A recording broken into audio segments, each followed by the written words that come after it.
Alhamdulillahirabbil alamin wa bihi nasta'inu ala umuri dunya waddin. Asyhadu an la ilaha illallah wa la syarikalah wa asyhadu anna Muhammadan abduhu wa rasul amma ba'du.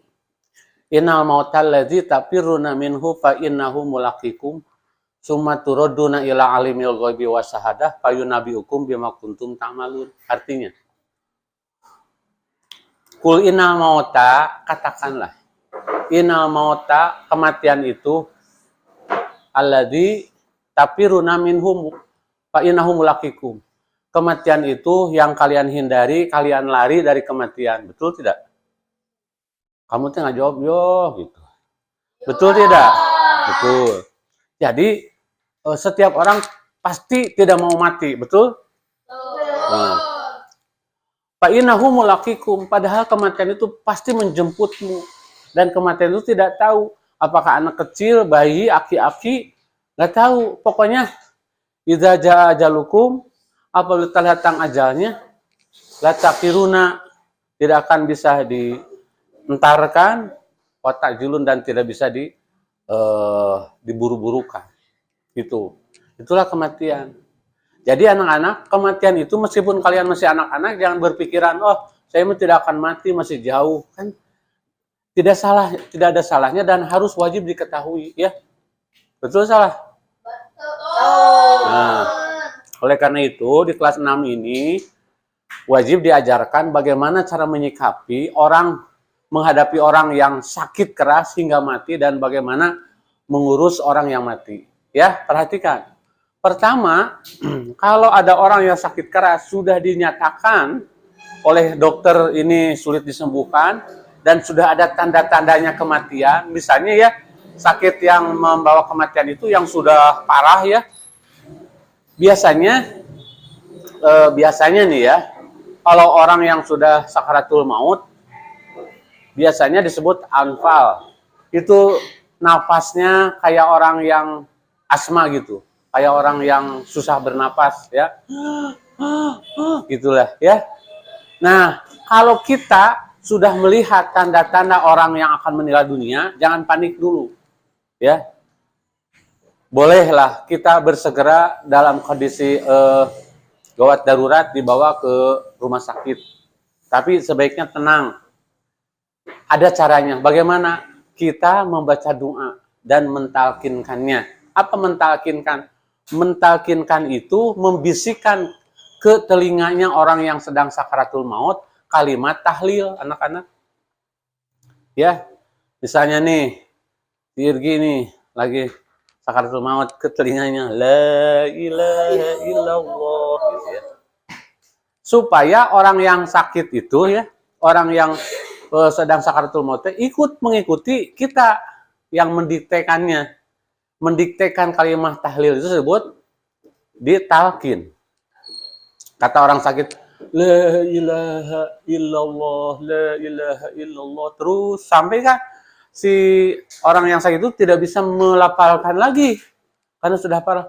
Tapi hatinya bisa la ilaha illallah. Yang diharapkan apa? Kata Nabi, man akhiru kalamihi la ilaha illallah dahulal jannah. Barang siapa yang di akhir hidupnya mengucapkan la ilaha illallah terus mati, meninggal, dahulal jannah. Masuk surga, anak-anak. Enteng kan? Cuman la ilaha illallah. Masuk surga. Wah, cenah gampil. Tapi tidak semudah itu kalau kita sekarang sedang sehat, sedang jag-jag, sedang apa namanya? Sedang sehat, kita mudah mengucapkan la ilaha illallah ya. Tapi orang yang sakit keras, yang sedang sakaratul maut, tidak mudah, anak-anak. Tidak mudah. Tergantung amal-amalan. Kalau kebiasaan sehari-harinya suka melakukan perbuatan yang baik, ya, yang disebut husnul khotimah ya, menjalankan perintah Allah yang wajib, sunnah Rasul, zikir, sering mengucapkan la ilaha illallah, itu akan mudah. Artinya beginilah, kalau orang itu soleh, bertakwa, dia akan mengucapkan la ilaha illallah di akhir hayatnya. Seperti ini, la ilaha illallah. Ya, insya Allah. Sebagaimana janji Rasul, dakhalal jannah, masuk surga. Gimana kalau yang orang yang mengucapkan tahlilnya preman, nyingblog ngomongna, mau bisaeun anak-anak bisaeun. Tengaruh. Ya. Nah, udah. ceritanya meninggal dunia nih, ya. Lihat tuh Pak Agus, biasanya orang meninggal, ya, itu matanya suka belotot. Karena si mata itu penglihatannya mengikuti arah ruh keluar. Jika ada. Nah, kalau meskipun ruhnya sudah keluar, ya, matanya mah belotot dan salangap. Nanti kita mengucapkannya dengan baca Bismillahirrahmanirrahim. Yang lagi melototnya itu. Yang malang salangapnya. Ya. Kemudian tangannya diginiin. Kakinya biasanya diikat supaya tidak terbuka gitu. Bukan pakai tamang, pakai kain. Dan kalau orang sudah meninggal dunia, jangan banyak alasan untuk mengundur-undurkan cara pengurusan jenazah. Harus segera. Kalau bisa malam hari juga kubur, mandiin. Bagaimana urufnya di daerah itu. Kalau tradisinya suka menguburkan mayat meskipun tengah malam, kalau meninggalnya malam dikuburkan saat itu juga. Ada yang juga tidak sesuai dengan adatnya. Meninggal dunia asar dikebumikannya atau dikuburkannya besok pagi. Ada. Kenapa harus buru-buru? Karena kata Rasulullah 4 hal yang harus buru-buru disegerakan. 1, sholat yang 5 waktu jangan dientar-entarkan, harus bersegera. 2, janda duda harus buru-buru kawin, segera cari jodoh. 3, hutang. Kalau hutang jangan dientar-entarkan, kalau sudah ada buru-buru bayar. 4, menguburkan jenazah. Kalau ada jenazah, kalau ada orang sudah meninggal, jangan dibesok-besokan segera. Aku udah sedih, nggak mau ditinggalin, jangan dulu dikubur. Nggak, saya totong dikubur, tenan di kamarna, hayang bau, si eta, ya. Sok, sekarang minta bantuan ke ahli masjid. Ke masjid pinjam alat untuk memandikan jenazah, ya. Terus siapkan sabun, sampo kalau mau, nggak juga apa-apa. Kain kapan disiapkan. Anak-anak lihat itu sih. Jangan mentang-mentang direkam terus nggak mau merhatiin. Siapkan kain kapan 2 meter, ya, 2 meter. Biasanya kalau perempuan itu 5 rangkap, kalau laki-laki 3 cukup. 1, 2, tengah, gitu ya.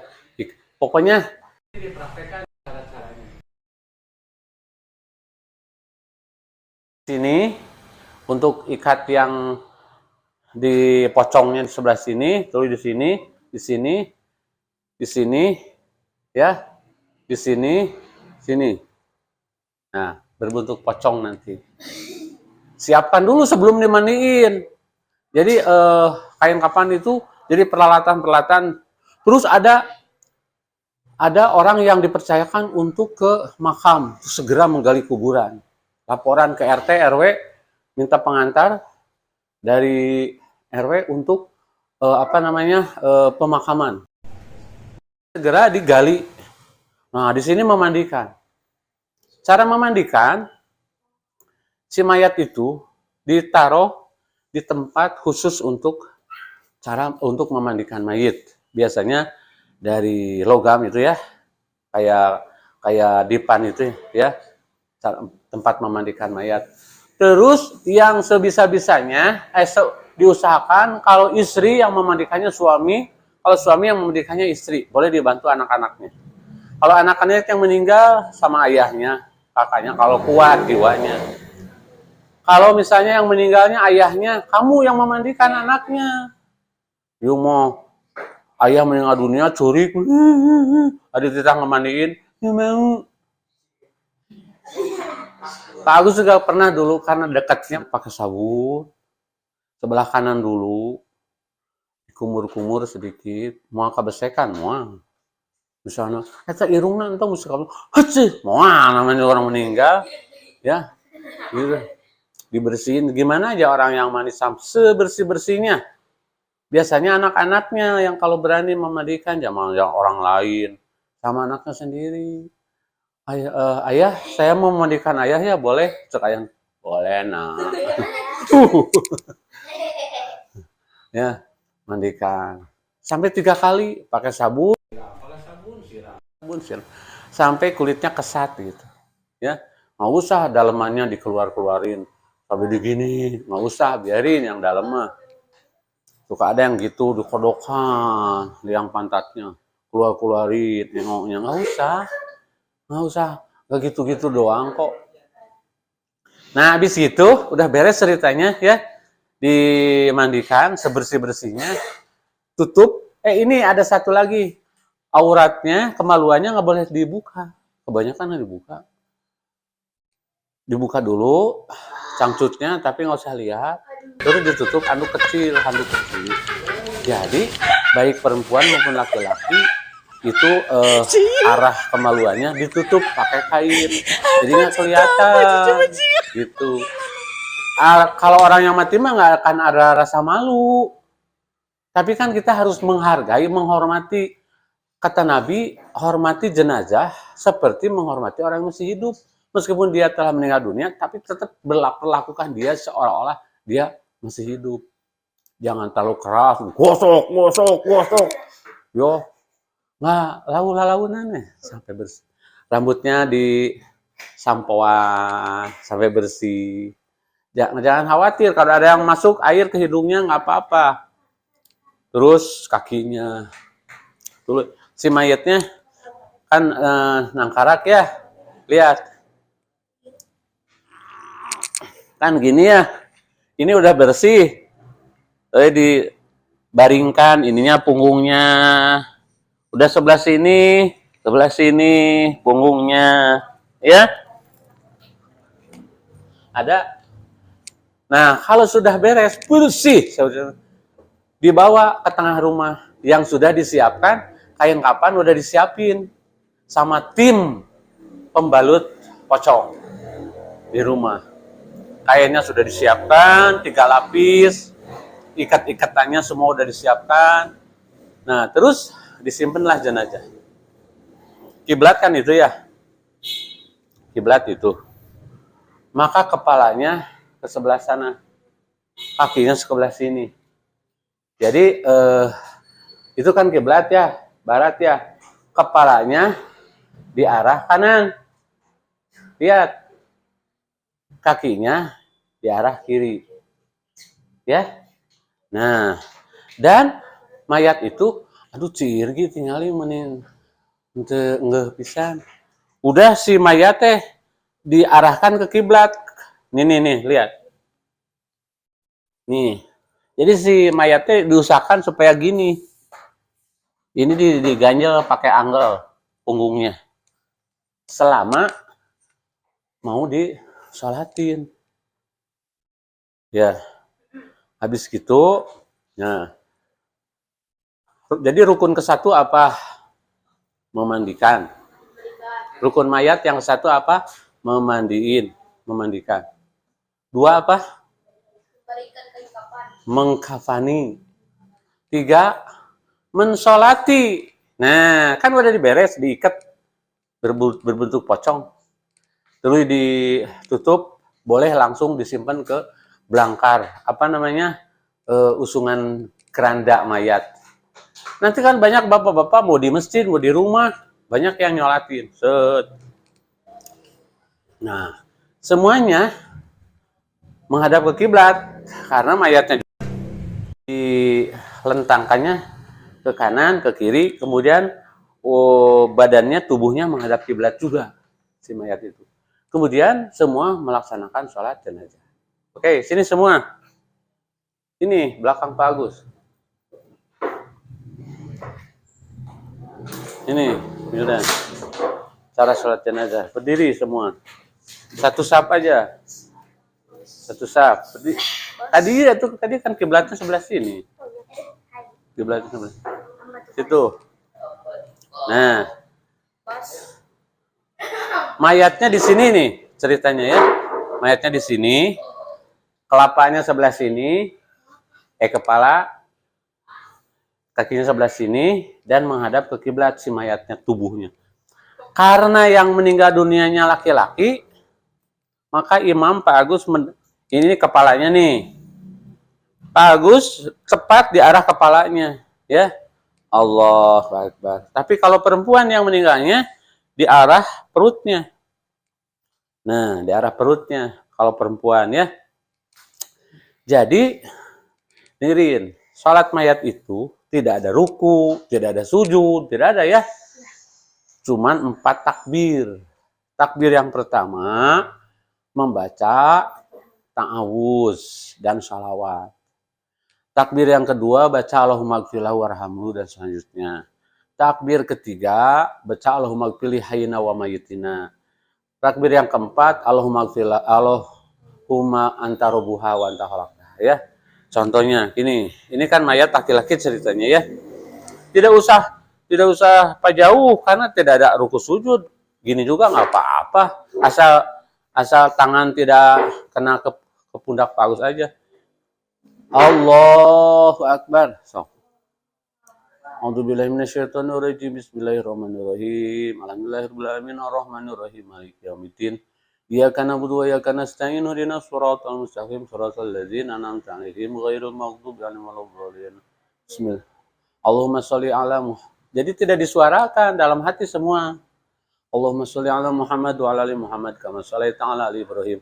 Wa barik ala Muhammad wa ala ali Muhammad kama barakta ala ali Ibrahim fil alamin innaka Hamidum Majid. Allahu Akbar. Nah.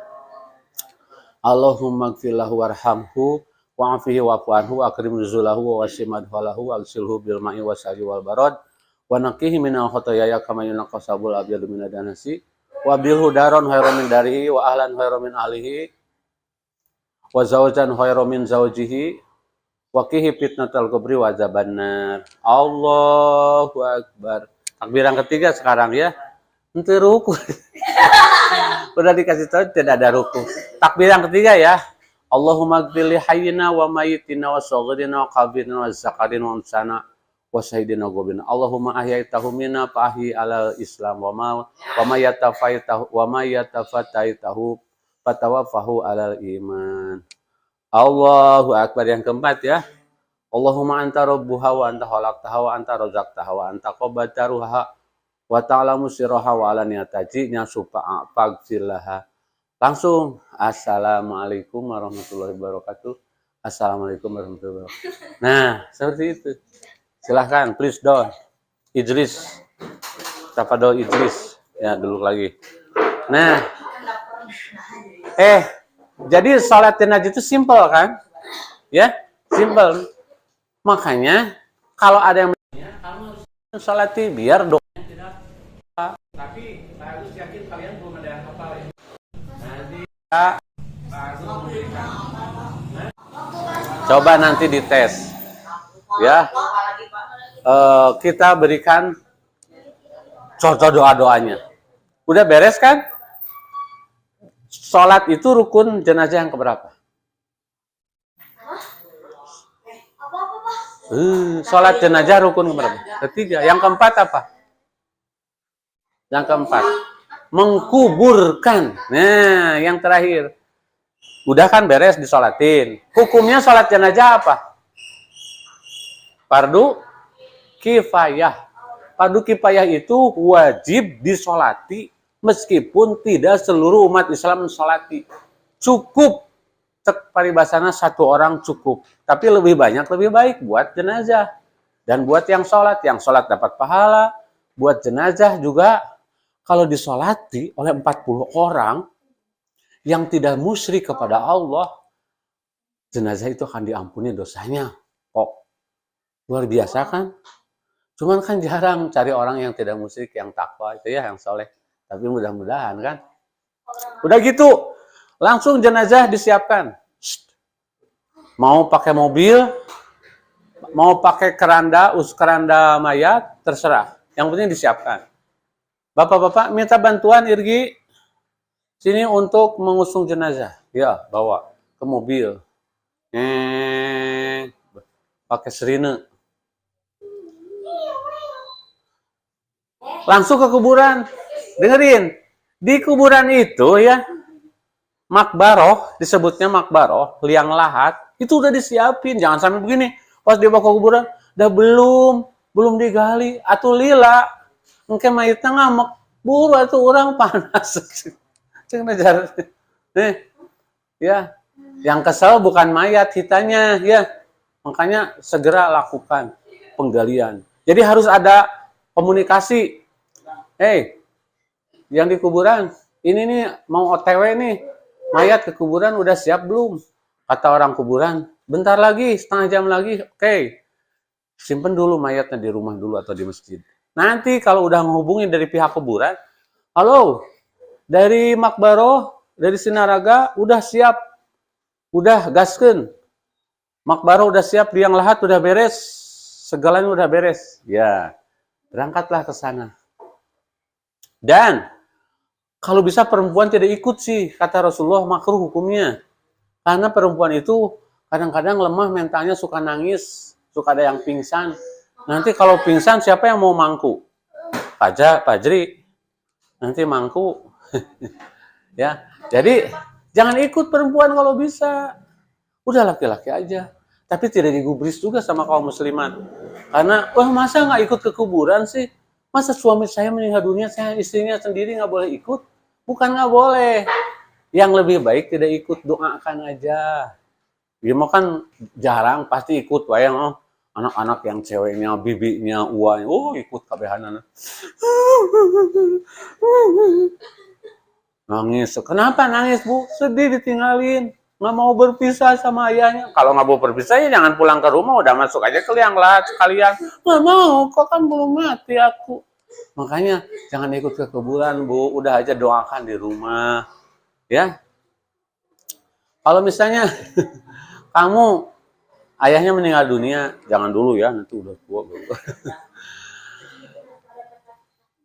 Biasanya kalau kuburan pakai kacamata hitam biar air matanya nggak kelihatan katanya. Biar nggak kelihatan. Ya.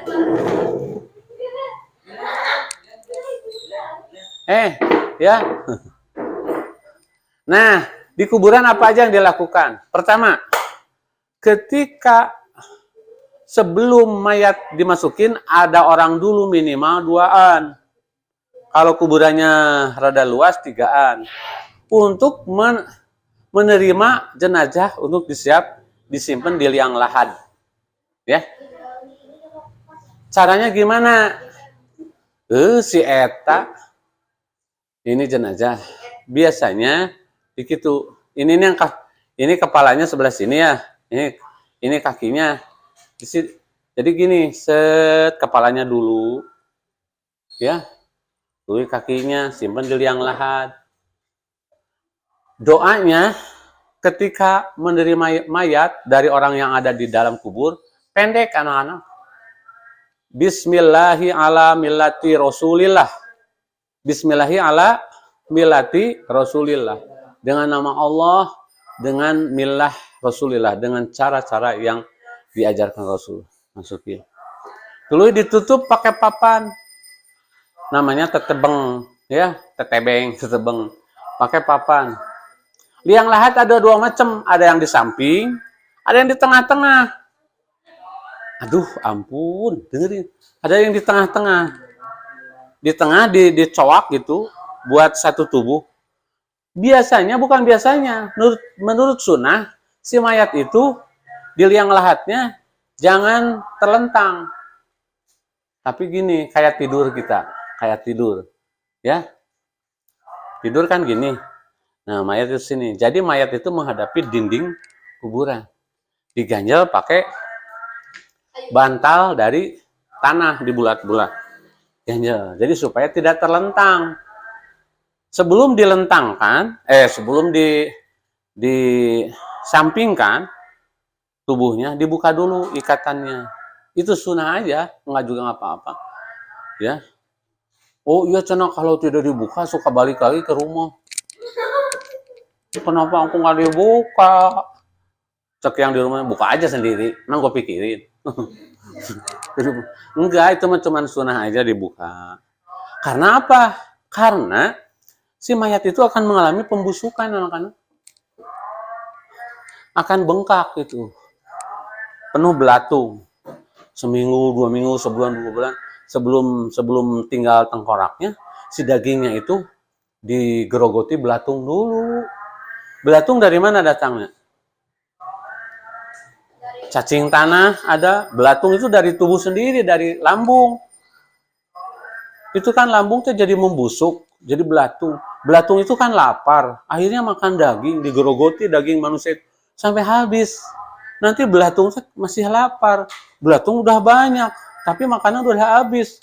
Nanti antara belatung dengan belatung saling makan memakan, jadi kanibal. Karena daging manusia udah habis, tinggal tulangnya nggak doyan, terus dia itu memakan temannya sendiri. Habis.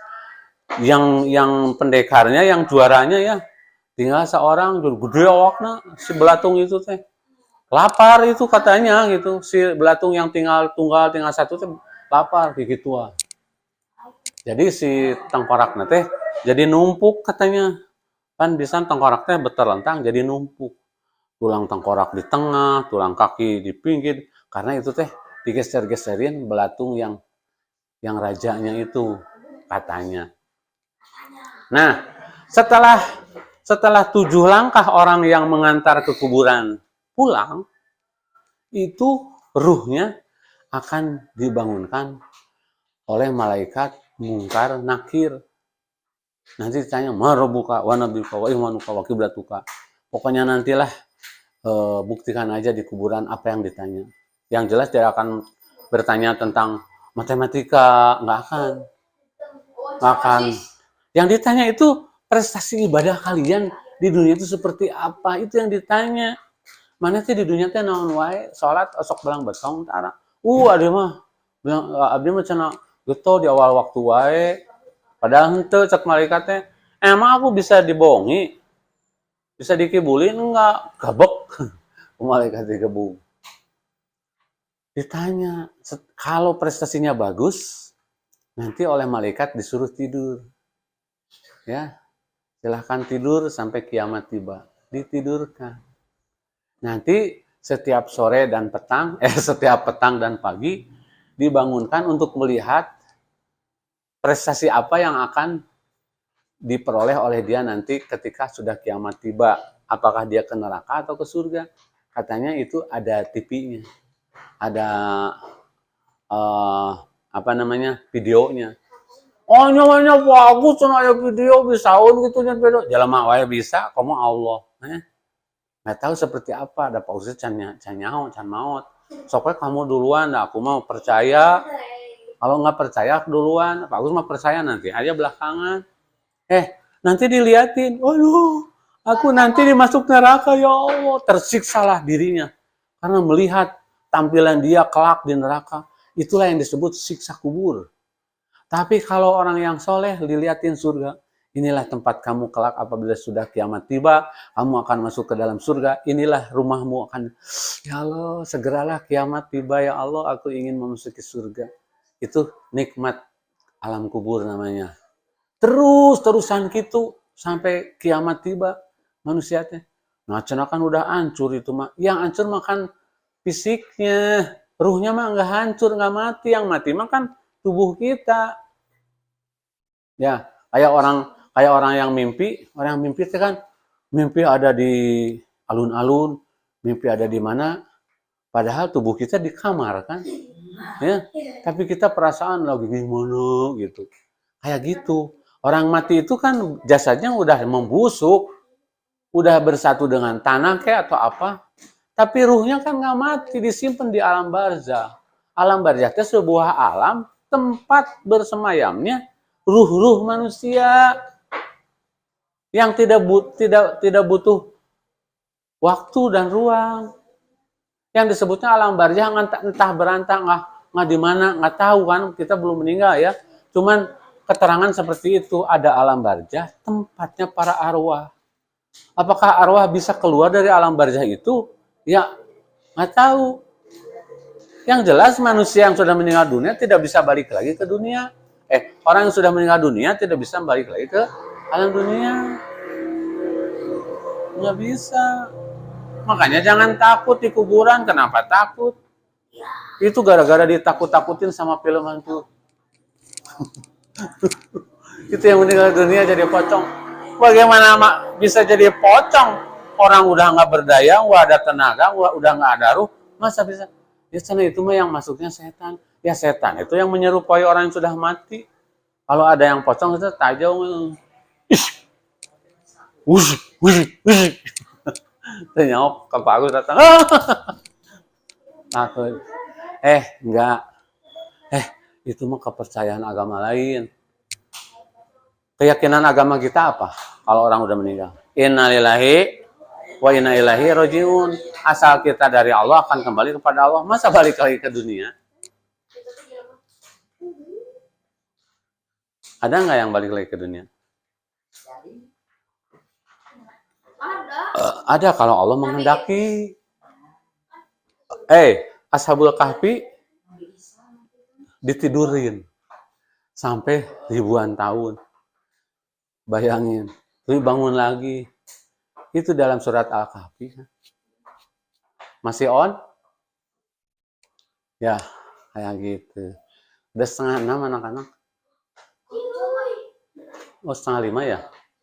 Kita sudahi saja dulu. Ya. Untuk selanjutnya kita ngapalin lagi doa-doa jenazah. Jadi begini anak-anak, yang namanya meninggal dunia itu tidak tahu. Pak Agus dulu atau Supajri dulu atau si Afif dulu nggak tahu. Cuman kata si Rapi teh, wah Pak Agus, kalau menurut logika sih Pak Agus dulu. Kan Pak Agus sudah tua, pantesnya gitu Pak Agus dulu. Ya emang sih. Tapi kalau Pak Agus duluan yang meninggal dunia, Pak Agus mohon kamu semua ikut menyolati Pak Agus. Meskipun kamu sudah tidak ngaji lagi di sini. Tapi Pak Agus nggak mau mati. Ya iya, nggak mau kalau udah waktunya gimana? Emangnya yang mati kehendak sendiri? Malah nggak boleh ya? Saya mau mati sekarang bawa tambang. Malah nggak boleh, masuk neraka. Ya, masuk neraka malah. Demikian, wassalamualaikum warahmatullahi wabarakatuh.